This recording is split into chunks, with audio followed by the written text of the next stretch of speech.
I was driving through Montana headed east, and my company had miscalculated my mileage, so I requested an emergency fuel up. I got a response with the nearest gas station that I could get approved at. It wasn't exactly close, so I turned off the main highway and headed toward my stop. It's pitch black, there's no moon, no city light, and I haven't seen any headlights for about an hour. I'm cruising down the highway and I see something in the middle of the road at the furthest extent of my headlights, so I slow down, naturally, as I approach it. When I come to pass it, I get one good glance at it and slam on my brakes as I pass right in the middle of the highway. All I could think was, what did I just see? So I back up looking in my mirror until I see its red silhouette in my brake lights. I pull my brakes, put on my jacket and grab my flashlight and hop out. I walk to the back of my trailer and put my light on it, and there it was. A headless, skinless, mangled corpse. I froze and my jaw dropped. I didn't know what I was looking at. I just stood there, in the middle of the highway, in the cold, stagnant air. The only sound is the hum of my truck 50 feet back, watching the steam rise from this pile of meat. There was no fur, there was no clothing, just a fully intact ribcage with a mess of other miscellaneous bones attached by ligaments. I debated calling the police, as the ribcage looked big enough for someone my size, but I looked at my phone and had zero cell service. The nearest town was about 50 miles out. When I put my phone away, I flashed my light around, and standing at the end of the road were a handful of coyotes staring at me. Then they started coming through the fence and trotting my direction. I figured this is the part where I get back in the truck before I get into a situation, so I did, and continued on my way. I still to this day do not know if it was human or not. Whatever it was, and whatever had happened, I was almost a witness of. I convinced myself that it was more than likely a deer, and was hit by another truck like my own at highway speeds, that would definitely do significant damage. But in retrospect, I've never seen roadkill missing its flesh before. Second story. My most common run is Vancouver to San Francisco. It's an easy trip most of the time with very little challenge involved. I tend to prefer driving into the night because there's less traffic. Of course, driving around in the middle of nowhere during witching hour means I've seen my share of things. U.F.O's, Bigfoot, the works man.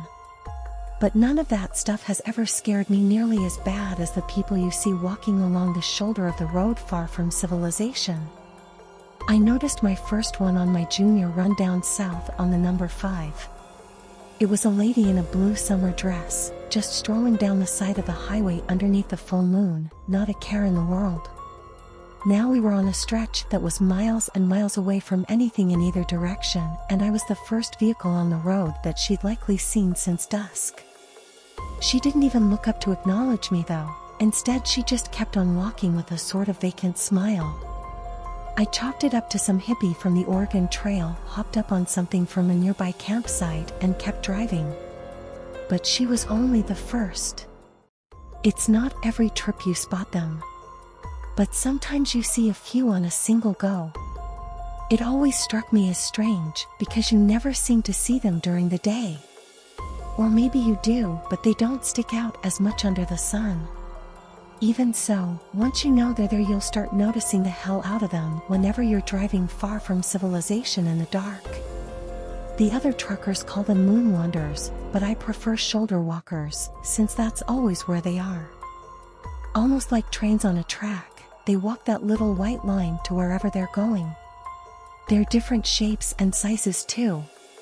Men, women, tall, fat, ugly, pretty, just folks like you'd see anywhere. Sure, they're creepy, but for a long time I didn't pay them any mind beyond noticing them on occasion in the split second that they were visible as I cruised past. But one night a few months ago, I passed by what looked like an old lady. She was in a hospital gown and looked just like someone on death row. Sunken, given up on life sort of eyes, frizzy white hair and pale skin. She was smiling just like her grandkids had called her name. Her pace was a slow shuffle along the shoulder, and just looking at her I could imagine the sound of her hospital slippers running just over top the gravelly road. I wanted to keep driving because, well, to be honest, she gave me the willies.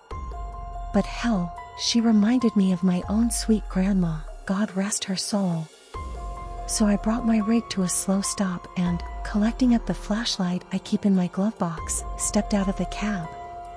I could hear her coming before I could see her as I'd driven a few meters ahead of her due to the long stop time. Scrape, scrape, scrape. I could visualize her wrinkly feet in those hospital slippers, shuffling ever onward. Quickly, I checked the Maps app on my phone and saw that the closest town to where we were was over 50 miles. No way this old lady was walking that. Putting my phone in my jeans, I held up my flashlight and started walking towards the sound of her footfalls. Hello? Ma'am? I called out, hoping that she would speak up. No such luck, just more scraping. My hairs were on edge now as I waited for her to enter into the dim light of my flashlight. I nearly cried out as the ghostly appearance came into view. Not because anything was different from before, just because she looked so much more sickly up close. Ma'am, are you okay?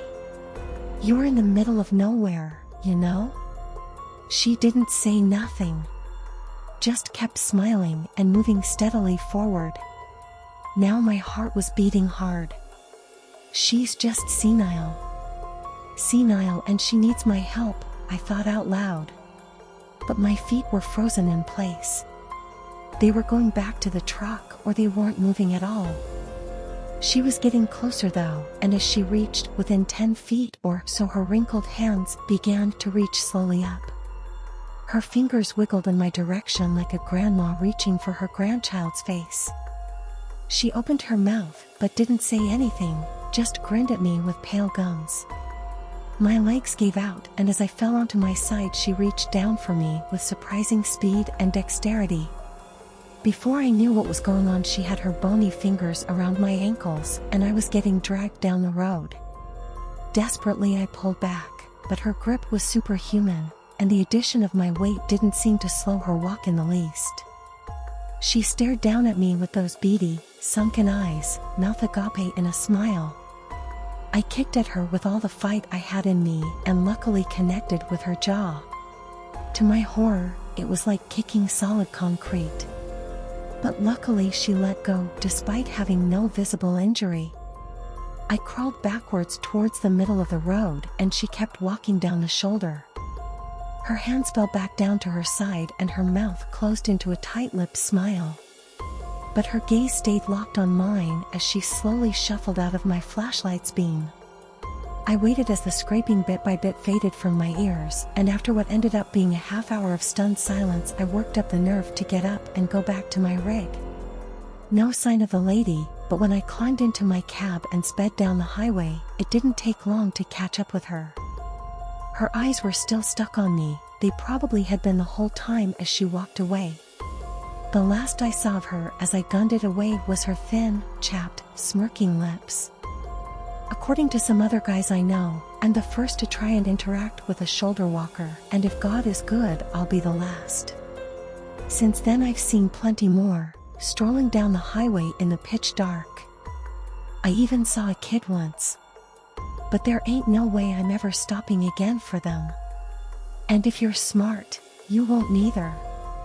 Since that night, the shoulder walkers are always looking right at me when I drive past, which they never used to do.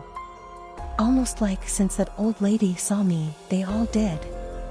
I'd hate to think what would have happened if I'd not managed to get free. But I can rest easy knowing I've put my warning out there in public. Maybe I'll save a few folks with this story.